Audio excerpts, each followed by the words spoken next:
The King's Tragedy, by Alfred H. In the year 1436, a party of horsemen, weary and belated, were seen hurrying amid the deepening darkness of a December day towards the ferry of the Firth of Forth. Their high carriage, no less than the quality of their accoutrements, albeit dimmed and travel-stained by the splash of flood and field, showed them to be more than a mere party of traders seeking safety in numbers, and traveling in pursuit of gain. In the center of the group rode a horseman, whose aspect and demeanor marked him as the chief, if not the leader of the band, and by his side a lady, whose grace and beauty could not be altogether concealed by the closeness of her attire or the darkness of the night. These were the King and Queen of Scotland, James I and his fair wife Joan, surrounded by a small band of faithful followers, bound for the monastery of the Black Friars of Perth to hold Christmas carnival. The weather and the day were wild enough, and these, but only two, truly reflected the surging passions of human hearts. The brave young king's desire to put down the marauding practices of his Highland subjects, and bring about a condition of things under which a key should be sufficient keep for a castle, and a bracken bush enough protection for a cow, together with, perhaps, a not always wise way of working so good a cause, had provoked the hostility of some of the Highland chiefs, who lived by stealing their neighbors' property. This disaffection became formidable under the leadership of Sir Richard Graham, brother of the Earl of Strathern, whose earldom had been confiscated by the king, who feared its power with perhaps less justice than became his high purpose, and James and his retainers had need to watch and ward against open enemies and secret foes.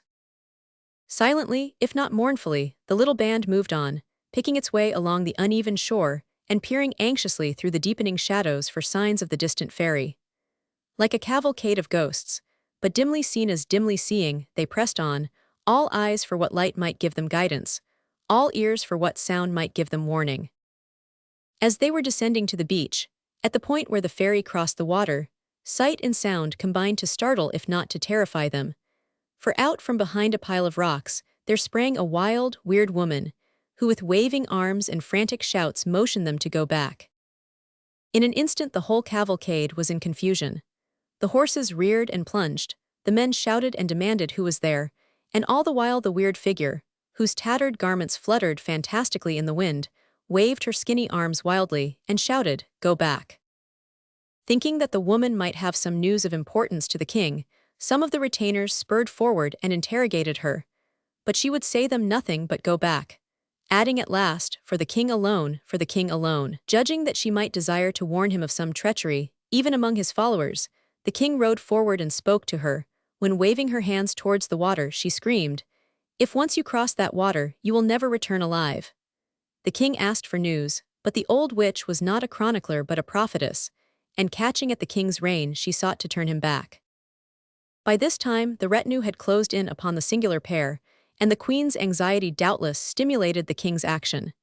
Shaking from his rein the woman's hand, he cried, "Forward!" And in a few moments the party had left the stormy land for the scarce more stormy sea. After crossing the Firth of Forth, the party made rapid progress, and in due course were safely and comfortably housed in the old monastery of the Dominicans of Perth. The gaieties of court and carnival soon obliterated, for a time at least, the memory of the discomforts of the journey, and the warning of the old witch, if remembered at all, was thought of with pity or dismissed with mirth. The festivities, which were maintained with vigor and brilliance for a considerable time, surrounded the king with both friends and foes.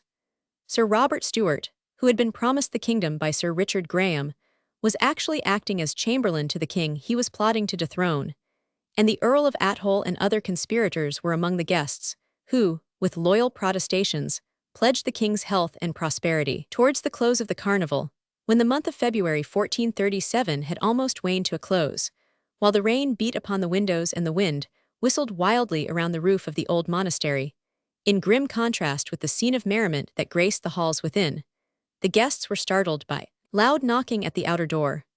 The king, gayest among the gay, was singing the King's Quhair, a ballad of his own writing, when the usher interrupted him to announce the old witch of the Firth of Forth. "She says she must have speech with you," said the usher, and that her words admit of no delay. But James was annoyed by the interruption, and, as it was midnight, ordered her to be sent away, promising to see her on the morrow. Driven forth at the king's command, the old beldame wrung her hands and cried, "Woe, woe, tomorrow I shall not see his face."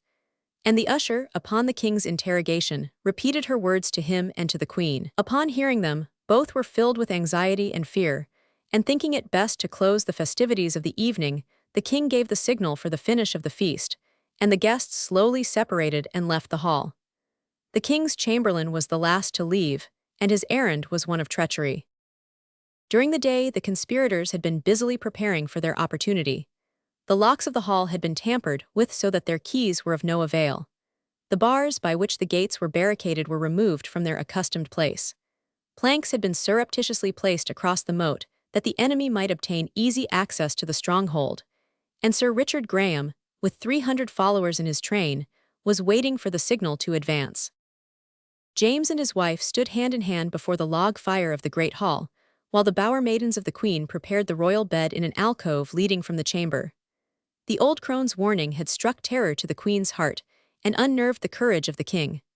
While looking anxiously at the burning logs in the fireplace, again they heard the voice of the witch, inarticulate in its frenzy, uttering a wild, wailing scream. In an instant the waiting women had drawn back the curtains, and the red glow of 100 torches flashed upon the walls of the hall. The king looked round for a weapon, but there was none to be found. He shouted to the women to shut the bolts, but the bolts had been removed. He tried the windows, they were fast and barred. And then, hearing the approach of his enemies along the passage, he stood with folded arms in the center of the hall to wait for death. Beneath the hall lay the unused and forgotten vaults of the monastery, and in the king's extremity it occurred to Catherine Douglas, one of the waiting women, that these might give the king a chance of escape. There was not a moment to lose, so, seizing the heavy tongs from the fireplace, she forced them into the king's hand and motioned him to remove the flooring and hide in the crypt below. Spurred to desperation, the king seized the tongs and proceeded to force up the flooring of the hall, but the sound of his approaching enemies came nearer and nearer, and the flooring was strong and tough. To give time, the women made a desperate attempt to pull a heavy table in front of the door, but it was heavier than they could move. In another moment the floor had given way, and with a hurried embrace, the king squeezed through the flooring and dropped into the vault. Then came the replacing of the boards. Could they possibly do it in the time?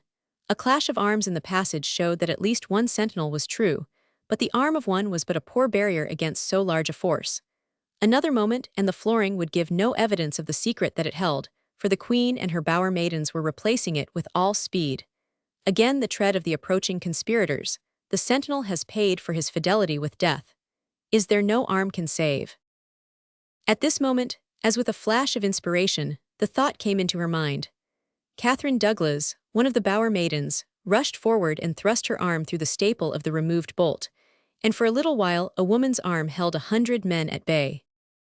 It was a terrible moment, and as the poor bruised arm gave way at last, Catherine Douglas fell fainting to the floor. Sir Richard Graham and his followers, having forced an entrance, made hot and eager search, but without avail.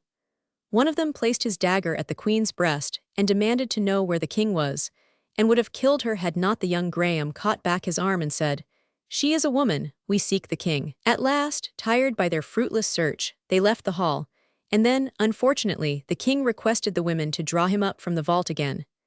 This they attempted to do, with ropes made from the sheets from the bed, but they were not strong enough, and one of them, a sister of Catherine Douglas, was pulled down into the vault below. Attracted by the noise of this attempt, the conspirators returned, and the traitor chamberlain revealed the secret of the hidden vaults. In a few moments all was over. The flooring was torn up, and more like wild beasts than men. One after another the king's enemies dropped into the vault, attacking him, unarmed as he was, and killing him with many wounds. How the queen ultimately revenged herself upon the king's assassins is matter of history, but the story is chiefly interesting for its record of the heroic devotion of Catherine Douglas, who was renamed Kate Barlas, from the circumstances of her chivalry, by which name her descendants are known to this day.